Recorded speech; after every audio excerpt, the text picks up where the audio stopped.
Amados hermanos míos, no os engañéis.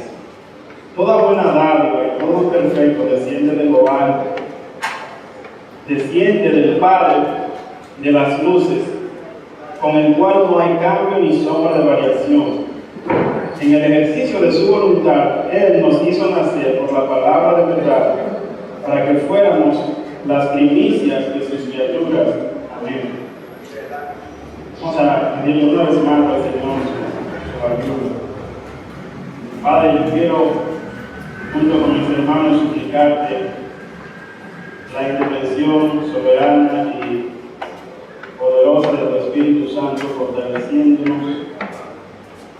especialmente a nuestro instrumento de su debilidad.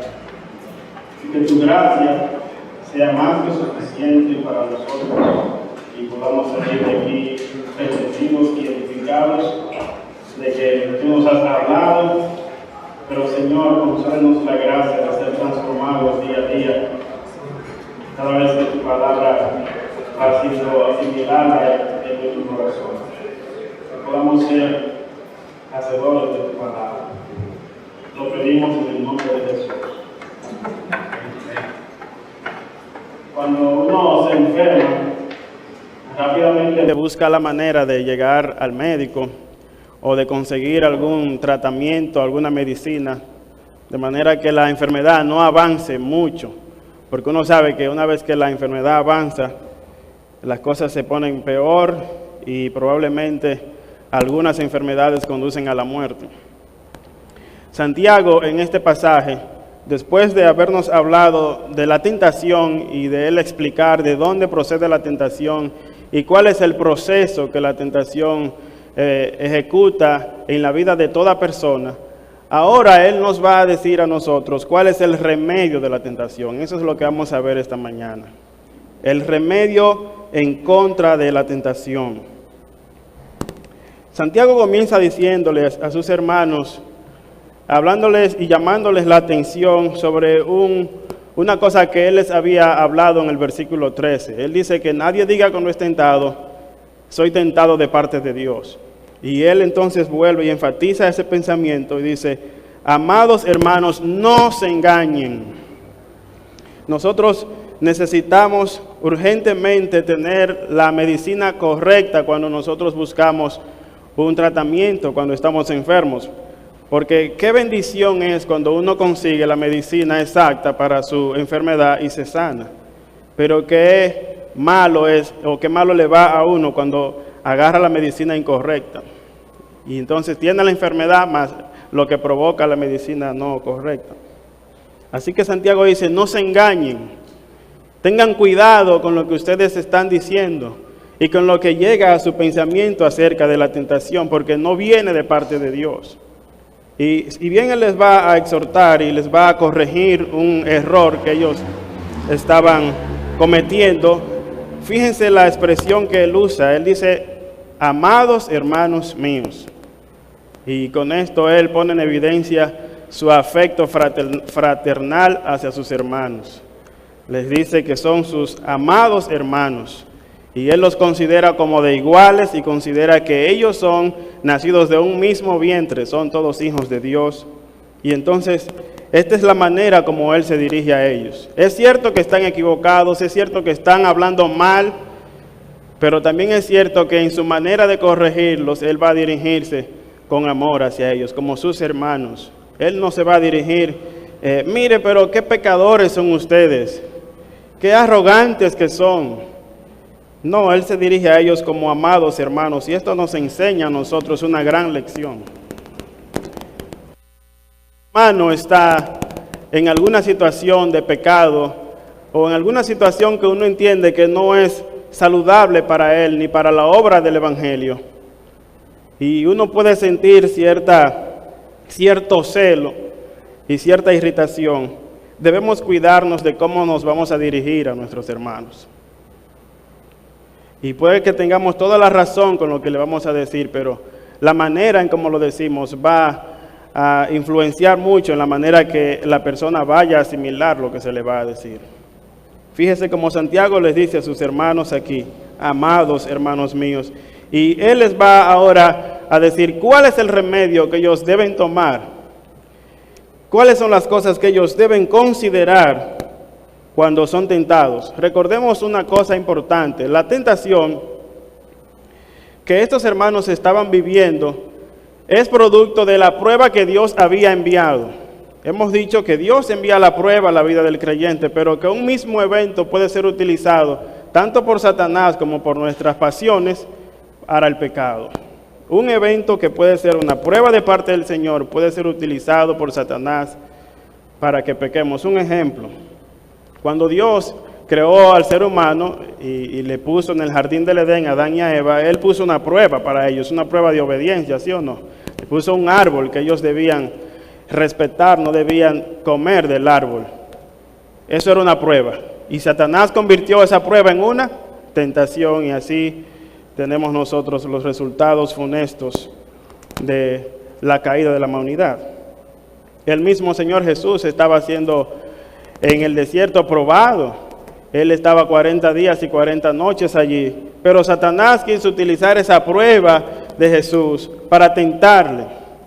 Y le dijo: pero si tú eres el Hijo de Dios, ¿por qué no conviertes esa piedra en pan y terminas tu angustia y estás pasando hambre?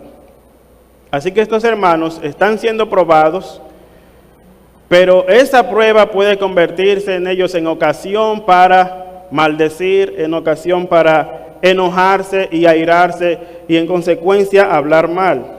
Y eso es lo que él corrige en el capítulo 3. Y luego en el capítulo 2 nosotros tenemos que ellos pueden tener hasta un trato diferente entre una persona y otra.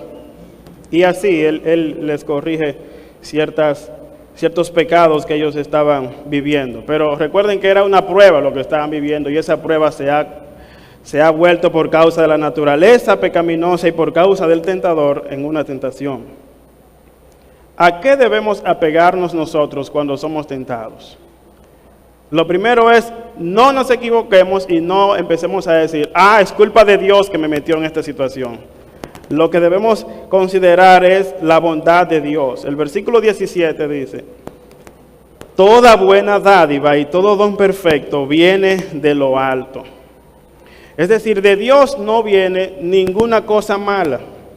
Dios no incita a nadie a pecar. Y ya hemos hablado en el versículo 13 que dice que Dios no puede ser tentado por el mal.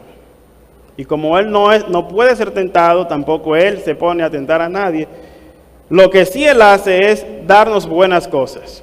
Fíjense lo que dice Santiago: cuando usted es tentado, recuerde, cuando usted está siendo probado, que Dios le libre del pensamiento de decir: es culpa de Dios que yo esté atravesando esta situación, o que yo haya reaccionado mal a la situación, lo cual es una tentación al pecado. Cuando usted es tentado, empiece a considerar que toda cosa buena y todo regalo perfecto viene de lo alto, viene de Dios. Lo primero que debemos tomar como nuestro tratamiento, nuestra medicina, es que Dios es bueno. La Biblia afirma una y otra vez la bondad del Señor. Noten ustedes cómo aparece en el Salmo 100, versículo 5.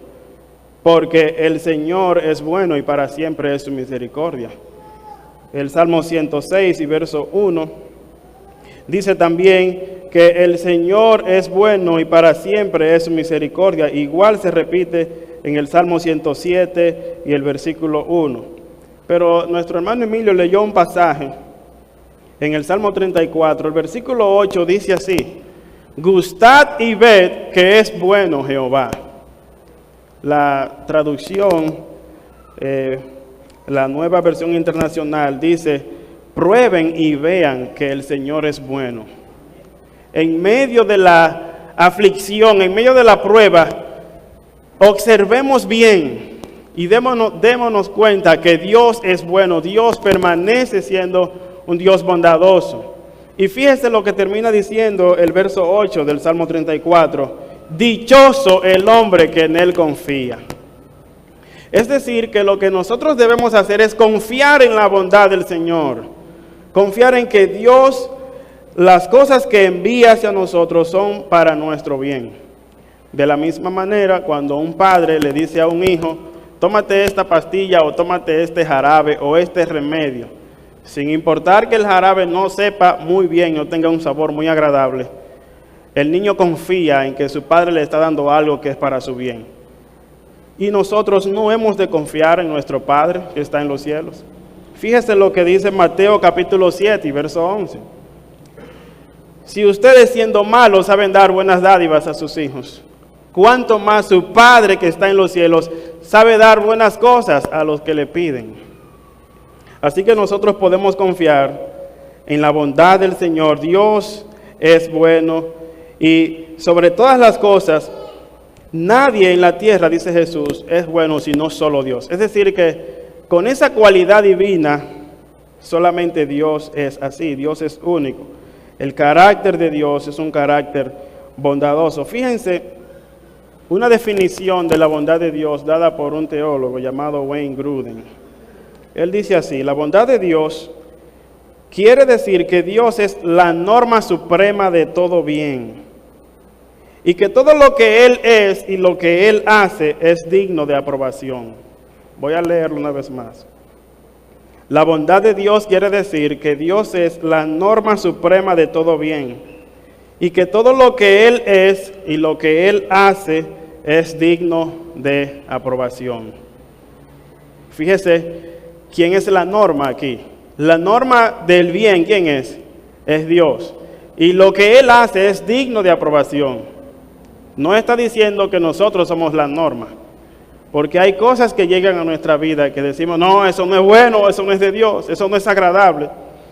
Pero lo que necesitamos es empezar a conformar nuestros pensamientos a la verdad de Dios. Y Pablo dice en el versículo 2 del capítulo 12 de Romanos que no debemos conformarnos a este siglo, sino que debemos ser transformados por medio de la renovación de nuestro entendimiento, para entonces comprobar la voluntad de Dios, que es buena, es agradable y es perfecta.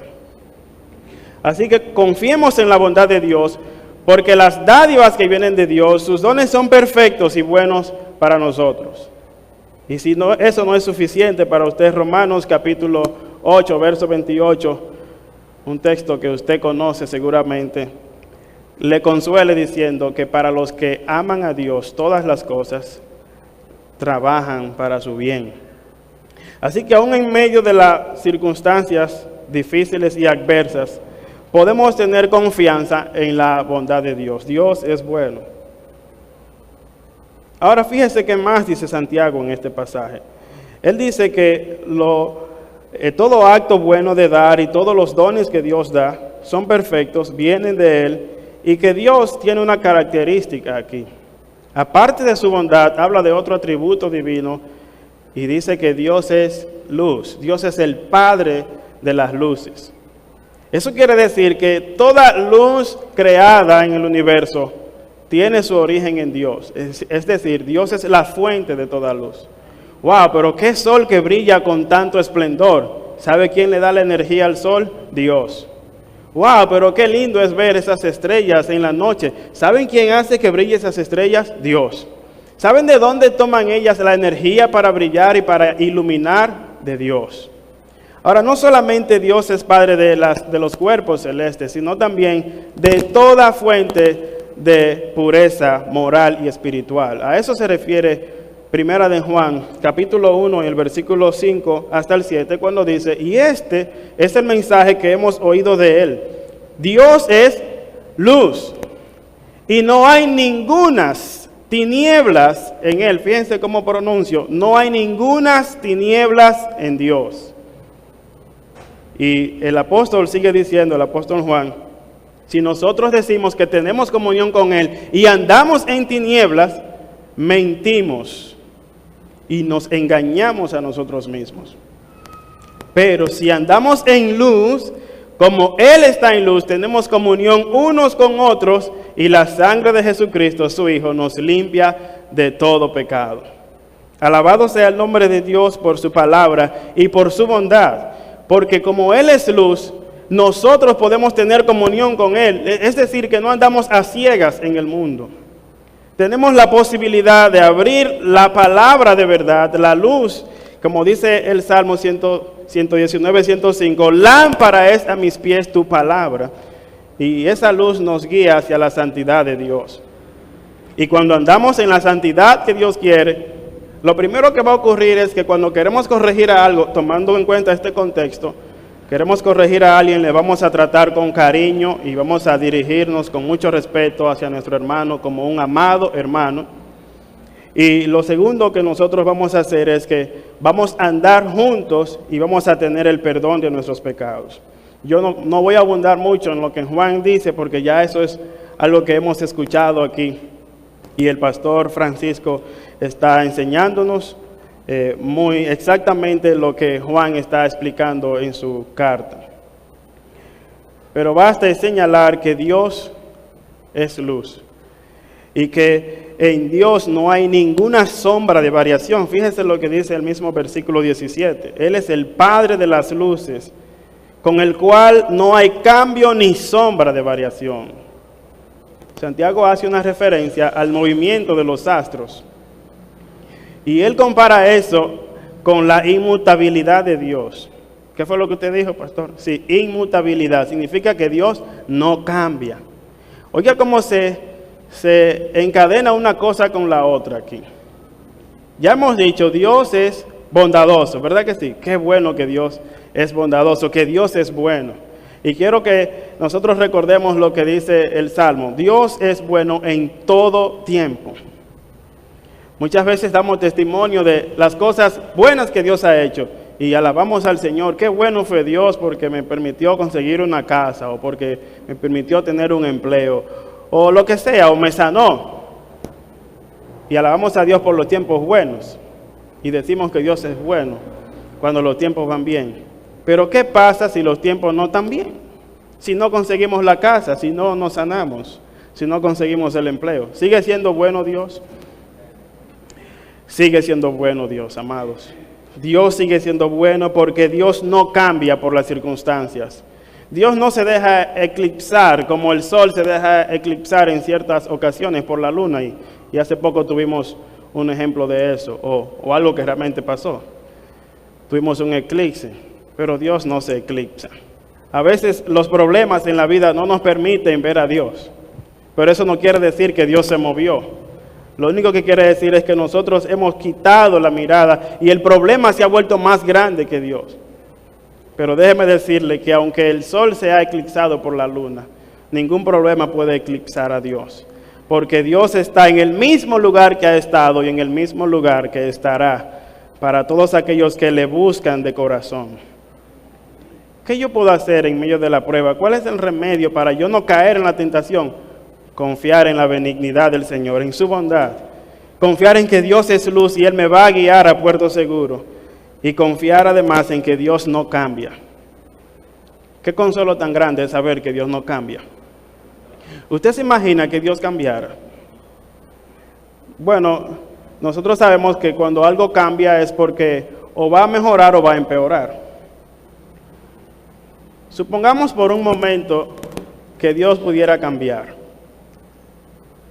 Digamos que Dios cambie para mejor. ¡Ay, qué bueno!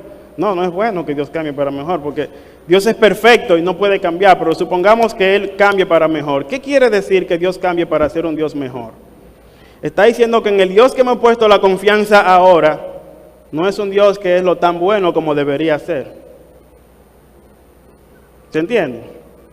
Y supongamos que Él pueda cambiar para mal. Eso sería un desastre mayor. Alabado el Señor que Él no cambia. Y que lo que Él ha dicho se va a cumplir, porque Dios no tiene dos palabras, Dios tiene una palabra. Dios no es hijo de hombre para que se arrepienta, Dios no miente. Y eso es un consuelo para los creyentes. Porque cuando nosotros atravesamos tribulaciones, podemos confiar que Él está allí con nosotros. Él está allí con nosotros. Él dice, no temas porque yo estoy contigo. No desmayes porque yo soy tu Dios que te esfuerzo. Siempre te ayudaré y siempre, porque Él no cambia, siempre te sustentaré con la diestra de mi justicia. Isaías 41:10. Así que nosotros tenemos confianza en Dios porque Dios es bueno, porque Dios es luz y porque Dios no cambia. Dios no se está moviendo como se mueven los astros. A propósito, este pasaje habla de que Dios es Padre de las luces. Y nosotros entendemos que Jesús dijo, yo soy la luz del mundo. Y podemos hacer una inferencia acerca de Jesús como hijo del Padre.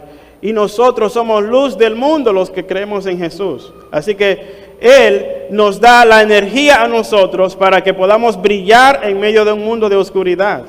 Para que no cedamos a la tentación, antes al contrario, podamos ser luz en medio de la oscuridad. Él es el Padre nuestro también, el Padre de las luces, y por Él nosotros podemos seguir avanzando. Fíjense una cosita más que dice el pasaje aquí. Él dice acerca de Dios y de su inmutabilidad, de que Dios no cambia, Dios no se mueve del lugar. Él nos habla acerca de la voluntad del Señor. La voluntad del Señor. El versículo 18 dice, en el ejercicio de su voluntad, Él nos hizo nacer por la palabra de verdad para que fuéramos las primicias de sus criaturas.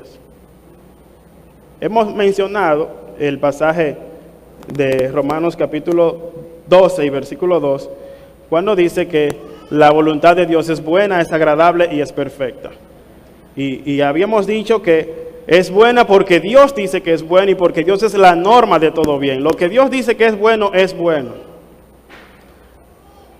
Algo que a mí me ayuda cuando no tengo ánimo para cantar, por ejemplo, porque yo quiero que usted sepa que a veces no tengo ánimos de cantar. Me ayuda a saber que la Biblia dice que es bueno alabar al Señor. Dios dice que es bueno cuando se le canta. Y usted sabe qué ocurre en mi corazón cuando yo venzo mi tendencia natural y mi desánimo, que empiezo a gozarme entonces, cuando abro mi boca y fuerzo mi voluntad a alabar al Señor, y entonces mi corazón se alegra.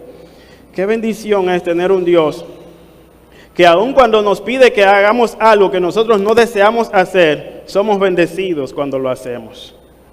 Este es el Dios de nosotros, y este Dios nos manda a que renovemos cada día nuestro entendimiento al punto que podamos apreciar y catalogar como Dios su voluntad, que es buena, que es agradable y que es perfecta en todo momento. Fíjense si Dios es bueno, fíjense si la voluntad de Dios es buena. ¿Qué hizo Dios con su voluntad? El versículo 18 dice aquí que en el ejercicio de su voluntad, y yo quiero agregarle algo aquí, no lo dice explícitamente, pero está hablando de la voluntad soberana del Señor, de una voluntad libre. Dios no fue coaccionado a actuar de alguna manera por nosotros. No fue algo que hubo en nosotros que hizo que Dios nos hiciera nacer. Fue en su libre ejercicio de voluntad soberana que Él nos hizo nacer a nosotros. ¿Dios es bueno? Sí, Dios es muy bueno. Porque cuando estábamos muertos, oiga eso, Efesios capítulo 2 dice, cuando estáis muertos en vuestros delitos y pecados, Dios nos dio vida juntamente con Cristo. Venga acá, pero explíqueme otra vez. ¿En qué condición estamos? Estábamos muertos en delitos y pecados. Es decir, en la condición y en el estado en que estábamos era una muerte espiritual que nos tenía lejos de Dios, de espalda a Dios, y no queríamos buscar a Dios. Y allí Dios, en su ejercicio libre de voluntad soberana, nos dio vida. Yo alabo al Señor por eso, porque yo no habría buscado al Señor de ninguna manera, no habría tenido vida, y no fue porque yo un día dije, oh sí, yo ahora veo al Señor y lo quiero, sino que Él me dio vida a mí para que yo pudiera verle a Él y pudiera recibir a mi Salvador. Y este acto de Dios darle vida a los muertos se llama regeneración, un término teológico, que quiere decir que Dios, en un acto soberano de su voluntad, nos imparte de su propia vida. Es lo que Jesús le dijo a Nicodemo: Nicodemo, si tú quieres ver el reino de Dios, tienes que nacer de nuevo. Y Nicodemo le dice al Señor, y aquí nosotros pensamos que Nicodemo fue tonto. Nicodemo no fue tonto. Nicodemo dice algo muy cierto. ¿Cómo puede un hombre, siendo viejo, entrar al vientre de su madre y nacer por segunda vez? Nicodemo le está diciendo a Jesús, lo que tú estás proponiendo es imposible. Y Jesús le dice, ciertamente que es imposible. Tienes que nacer del agua y del Espíritu. Y eso de nacer de arriba no es algo que lo provocas tú, de la misma manera que nosotros no pudimos provocar nuestro primer nacimiento. ¿O acaso alguien aquí puede decirme, mira, yo el día 15 de julio del año 1900, no voy a decir, dije, ahora salgo, este es mi día, aquí salgo del vientre de mi madre? ¿Quién pudo hacer eso? Dígame si usted pudo lograrlo, porque yo quiero conocer el primero. Si no pudimos influenciar en nuestro mundo material, ¿usted cree que podemos influenciar en el mundo espiritual? ¿Que podemos hacer que Dios nos haga nacer? Y ha sido solamente por la voluntad bondadosa y soberana de Dios que nos hizo nacer. Y fíjense cuál fue el instrumento de Dios: el Evangelio. Dios nos hizo nacer por la palabra de verdad. Una referencia al Evangelio de nuestro Señor Jesucristo. Por medio de ese santo Evangelio, nuestras almas fueron salvadas. De hecho, Nicodemo encontró la salvación en Jesús y nació de nuevo. Nicodemo fue un nacido de nuevo, por la obra de Dios a través de la palabra en su vida. Miren, mis amados hermanos, si usted quiere saber cuál es el resultado de nacer de nuevo y por qué es tan importante eso del nuevo nacimiento. Primero, porque estábamos muertos. Y un muerto no puede percibir la belleza de Dios y no puede acatar las órdenes de Dios, ni puede alabar a Dios, no puede hacer nada para agradar al Señor.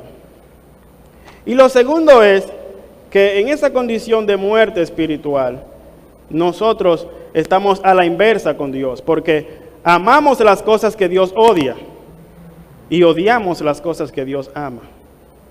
Nosotros amamos el pecado y Dios aborrece el pecado. Dios ama la justicia, nosotros amamos la injusticia. ¿Se da cuenta a la inversa cómo estamos?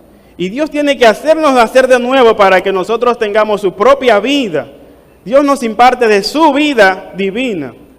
Y ahora nosotros podemos amar las cosas que Dios ama. Dios ama la santidad, ama la luz, ama la verdad, ama que nos amemos unos a otros. Y cuando tenemos nuevo nacimiento en nosotros, podemos hacer esas cosas que Dios quiere. Por eso para el hombre natural es imposible discernir las cosas que son del Espíritu de Dios. Para él es locura y no las puede entender. Pero aquellos que han nacido de Dios tienen la vida de Dios. Y esos son los que pueden escuchar la voz de Jesús, el buen pastor, y seguirle. ¿Usted quiere saber si usted ha nacido de nuevo? Evalúese bajo esa regla. ¿Cuáles cosas amo yo? En este contexto, ¿soy un hombre o una mujer vencido por mis pasiones? ¿Cedo a cada tentación en mi vida? ¿O soy alguien que delante de Dios yo confío en Él y puedo vencer las tentaciones? Diciendo, Señor, yo confío en tu bondad, esta situación ha llegado a mi vida, pero es para mi bien.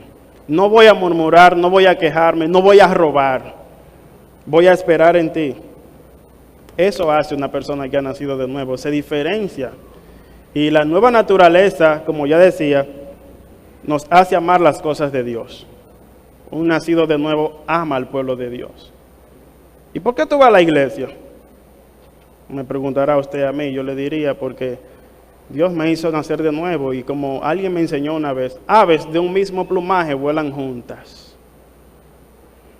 Aves de un mismo plumaje vuelan juntas. Los que tienen la naturaleza de Dios van a volar o van a andar juntos con los de la naturaleza de Dios. Van a amar al pueblo de Dios. Pero si no ha nacido de nuevo, tiene una naturaleza del mundo y por lo tanto va a deleitarse en el mundo y su fin será perdición. Pero observemos un poquito más este texto, porque él dice que en el ejercicio libre de la voluntad de Dios, nos hizo nacer por el Evangelio. En él también vosotros, dice Efesios capítulo 1, verso 13, habiendo oído la palabra de verdad y habiendo creído en él, fuisteis sellados con el Espíritu Santo de la promesa. Es decir, que Dios utiliza su palabra para llamar a los muertos a la vida, para darles vida eterna. Y entonces, fíjese cuál es el propósito de Dios al hacernos nacer. El propósito dice aquí, para que seamos o para que fuéramos las primicias de sus criaturas. ¿Y qué querrá decir Santiago con eso de las primicias? Usted, si está familiarizado un poquito con el lenguaje del Antiguo Testamento, y yo espero que sí. Toda la Biblia es la palabra de Dios y hay que leerla. En el Antiguo Testamento había un tipo de ofrenda especial que se llevaba al templo, que eran los primeros frutos de una cosecha. Cuando alguien sembraba y ya empezaban a salir algunos frutos, se recogían y eran llevados al templo. Y eso era diciendo que también el resto de la cosecha iba a ser consagrada al Señor. No necesariamente que se la iban a dar al Señor, pero estaba a disposición del Señor. Y lo que Santiago nos está diciendo aquí es que nosotros hemos nacido de Dios, hemos nacido de nuevo para que seamos los primeros frutos de la creación de Dios. Es decir, que seamos lo consagrado a Dios. Los primeros frutos era lo consagrado al Señor. Así que Dios, en su gran bondad, estando muertos, nos hizo nacer de nuevo para que seamos lo consagrado al Señor. ¿Por qué yo no debo ceder a la tentación? ¿Por qué yo no debo dejar que mis pasiones sigan su rumbo y yo ceder a lo que el mundo me dice? Porque yo confío en el Señor y que el Señor es bueno. Y porque Él me ha dado una naturaleza de ser consagrado para Él, solamente para sus santos propósitos. Decimos amén a eso. Hay que decir amén a eso, porque usted y yo hemos sido apartados para ser de Dios. No para vivir para nuestros deleites y nuestras pasiones. Y este es un punto en el que cada uno debe reflexionar y analizar. ¿Acaso será que mi vida está caracterizada por ceder a mis pasiones o por ser un consagrado al Señor que sigue lo que el Señor está indicando? ¿Sigo yo la luz del Señor o estoy siguiendo las tinieblas? Fíjense lo que dice el Salmo 73, versículo 25 al 26. Vayan conmigo al Salmo.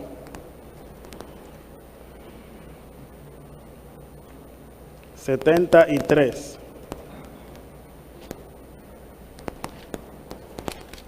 Porque este salmo nos da a nosotros un resumen de lo que Santiago nos acaba de decir.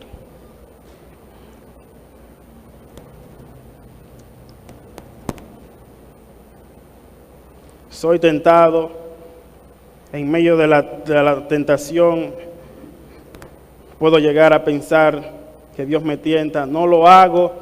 Confío en la bondad de Dios. Digo como dice el salmista aquí, ¿a quién tengo yo en los cielos sino a ti? ¿Cuál es el remedio en contra de la tentación? Confiar en el carácter de Dios y en sus buenas obras. ¿A quién tengo yo en los cielos sino a ti? Y fuera de ti nada deseo en la tierra. Fíjese de lo que habla este salmista. Habla de una profunda satisfacción en Dios. Una satisfacción tal que él dice, yo no deseo nada en la tierra. Si no viene de Dios, no lo quiero. Ahí está un hombre soltero, está esperando una muchacha y llega una muchacha. Pero no es la muchacha que Dios tiene para él. No es de Dios, no la quieras. Ahí está un hombre casado y llega una mujer que no es su esposa y le está seduciendo. Y sus pasiones se están viendo involucradas, sus deseos. No es de Dios, no lo quiera, hermano. Deséchelo. Ahí está alguien que le están ofreciendo un trabajo, está en necesidad, pero el trabajo va a afectar mucho su vida espiritual. No viene de Dios, porque Dios da cosas buenas. Deséchelo. Fuera de Dios, nada deseo en la tierra. Mi carne y mi corazón desfallecen, mas la roca, fíjense lo inmutable de Dios. A Dios se le llama como una roca porque no cambia. La roca de mi corazón y mi porción es Dios para siempre. Bendito sea el nombre de nuestro amado Señor. Cuando yo era un niño, yo soy de la gente que me da gripe con poca frecuencia, pero me da mal cuando me da. Y cuando me daba gripe cuando niño, había ocasiones que me daba mucha congestión. Una de esas fue muy grave porque estaba muy congestionado y tenía, como le llama uno, un fuerte catarro. y me habían dado muchos medicamentos, pero una señora que se acercó a mi mamá y le dijo, mire, hay un remedio muy bueno casero que usted puede hacer para que el niño se floje de su pecho y bote todo ese catarro. ¿Saben qué les recomendó esa señora a mi mamá? Les recomendó que me diera café amargo con sábila, con aloe vera, para los que no saben qué es sábila. ¿Usted sabe lo que es tomarse los niños que le encantan los dulces? Ya con que dijera café amargo era suficiente. No, había que ponerle sábila a eso y tomarlo. Yo no amé a esa señora, no. Pero mi mamá me daba eso y yo me lo tomaba. Porque yo confiaba que mi mamá, aunque era un trago amargo, ella lo estaba haciendo para mi bien. Dios a veces nos hace tomar tragos amargos en la vida, amados hermanos. Pero es para nuestro bien, es para que no muramos, como termina diciendo el versículo 15. Que cuando el pecado es consumado, da a luz la muerte. Tomemos el remedio correcto. ¿Y sabe cuál es el remedio correcto? Es Dios. Dios es el remedio correcto. Si usted está aquí y está muerto todavía, es decir, que no tiene a Cristo y su vida se caracteriza por lo que hemos dicho de amar las cosas que Dios odia, usted es lo que vive para el pecado, hoy Dios le está diciendo a usted, ven que yo quiero salvarte. Ven que yo soy un Dios bueno, yo quiero hacerte una persona apartada para mis santos propósitos. Porque el Dios que tenemos es un Dios que tomó el trago amargo por nosotros. ¿Sabe una cosa? Él se tomó el café con la sábila en la cruz del Calvario. Él envió a Jesús en la cruz. Y Él pagó el precio que ninguno podíamos pagar para que podamos tener una relación con Dios. Y ahora podamos ser llamados hijos de Dios. Si esa es su condición, yo les ruego, como de parte de Dios, entregue su vida a Cristo. Y quiero decir, como decía Santiago, quizás hay personas aquí que vienen mucho a la iglesia, pero no han nacido de nuevo. En el amor del Señor, también les ruego, no se engañen, no se engañen. Y considere la bondad de Dios, que todavía le está dando oportunidad para el arrepentimiento.